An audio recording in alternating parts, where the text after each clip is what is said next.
ეს ტელეიმედია თქვენ პანორამას უყურებთ. თუშეთში დღემდე ვერ ნახავთ ელექტროსადენებს და ბუნებრივი აირის მილებს. ეს აბსოლუტურად საოცარი ადგილი, რომელიც ლანდშაფტით და არქიტექტურით უნიკალურია და ეკოტურისტებისთვის ნამდვილ მექას წარმოადგენს, სრულიად მოწყვეტილია გარესამყაროს, განსაკუთრებით ზამთარში, როცა აბანოს უღელტეხილი იკეტება. ვითარება ბოლო წლებში შეიცვალა, როცა თუშეთის სოფლებში მზის ენერგიის ათვისება დაიწყეს. პროექტით ჩეხეთის განვითარების სააგენტომ განახორციელა. ნახეთ ომალოს და დართლოს თანამედროვე ცხოვრება. სიუჟეტში ლელა თათარაიძის მუსიკაა გამოყენებული.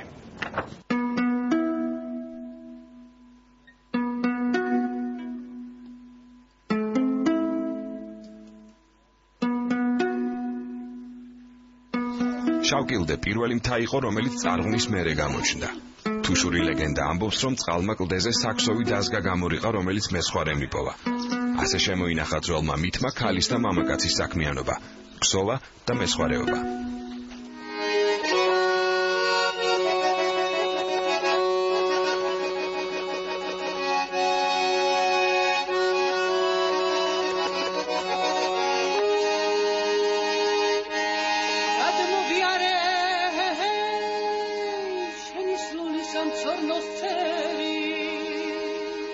თუშიკალები ქსოვასთან ერთად კარგადაც ხვდერიან.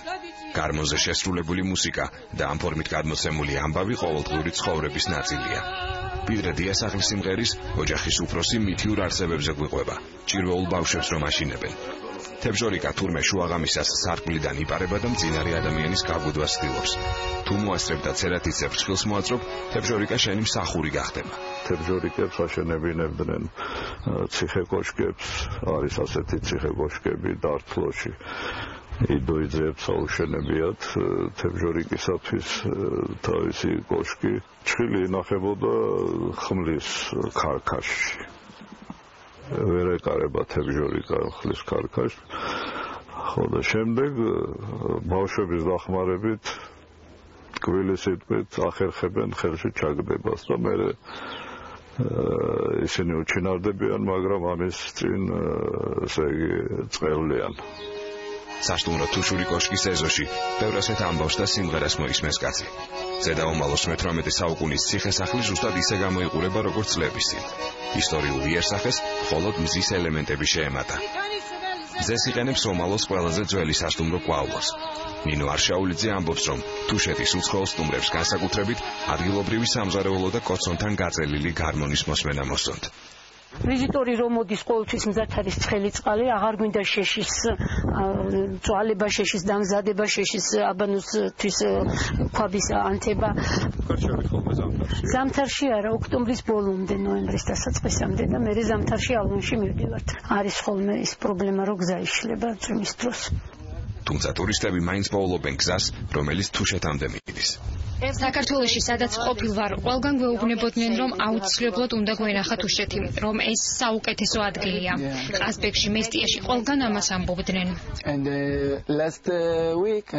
გასულ კვირას ჩვენ ყაზბეგში ვიყავით და იქ გვითხრეს თქვენ უნდა ნახოთ თუშეთი. ეს ყველაზე სასწაუდი ადგილია მსოფლიოში. Tusheti is the crazy place in the world.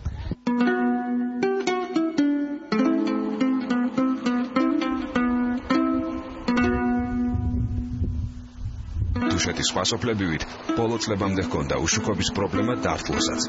აქამდე ელექტროსადენები არ მიდის. ახლა მზის განახლებად ენერგიას აქაც იყენებენ.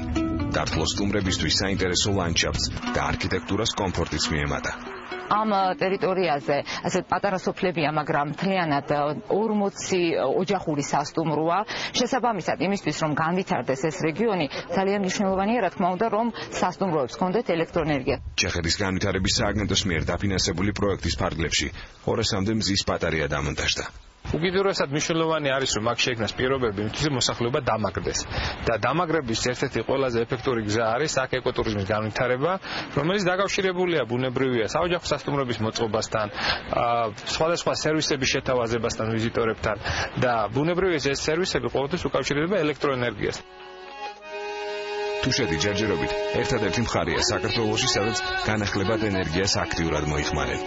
აქ არის მზე, ისტორია და გაუგონარი ამბები, რომელიც თავის მსმენელს ელოდება.